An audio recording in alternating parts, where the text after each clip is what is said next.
తాజా అంశాన్ని చూస్తున్నాం. గణతంత్ర దినోత్సవం వేళ కేంద్రం పద్మశ్రీ అవార్డులను ప్రకటించింది.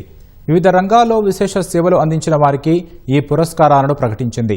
45 మంది మట్టిలో మాణిక్యాలు పద్మశ్రీ అవార్డులు అందుకోనున్నారు. తెలంగాణకు చెందిన మామిడి రామారెడ్డికి పద్మశ్రీ పురస్కారం దక్కింది. సాహిత్యంలో కర్ణాటకకు చెందిన అంకెగౌడ పద్మశ్రీ అందుకోనున్నారు. సిసిఎంబి శాస్త్రవేత్త కుమారస్వామి తంగరాజ్కు పద్మశ్రీ దక్కింది.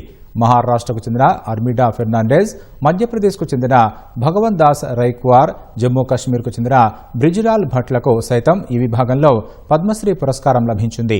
ఉత్తరప్రదేశ్కు చెందిన చిరంజీలాల్ యాదవ్, గుజరాత్కు చెందిన ధార్మిక్ లాల్ చునీలాల్ పాండ్యాలు సైతం పద్మశ్రీ అందుకోనున్నారు.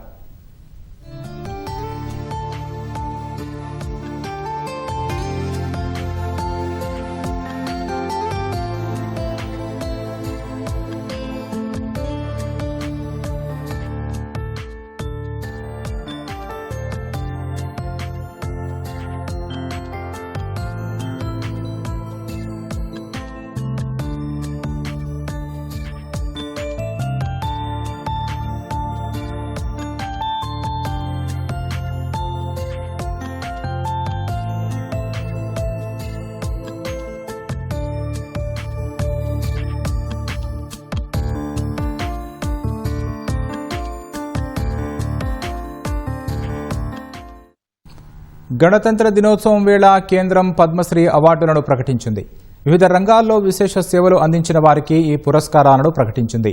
45 మంది మట్టిలో మాణిక్యాలు పద్మశ్రీ అవార్డులు అందుకోనున్నారు. తెలంగాణకు చెందిన మామిడి రామారెడ్డికి పద్మశ్రీ పురస్కారం దక్కింది. సాహిత్యంలో కర్ణాటకకు చెందిన అంకెగౌడ పద్మశ్రీ అందుకోనున్నారు.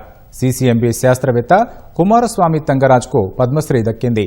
మహారాష్ట్రకు చెందిన ఆర్మిడా ఫెర్నాండెజ్, మధ్యప్రదేశ్కు చెందిన భగవన్ దాస్ రైక్వార్, జమ్మూ కశ్మీర్కు చెందిన బ్రిజిలాల్ భట్లకు సైతం ఈ విభాగంలో పద్మశ్రీ పురస్కారం లభించింది. ఉత్తరప్రదేశ్కు చెందిన చిరంజీలాల్ యాదవ్, గుజరాత్కు చెందిన ధార్మిక్ లాల్ చునీలాల్ పాండ్యాలు సైతం పద్మశ్రీ అందుకోనున్నారు.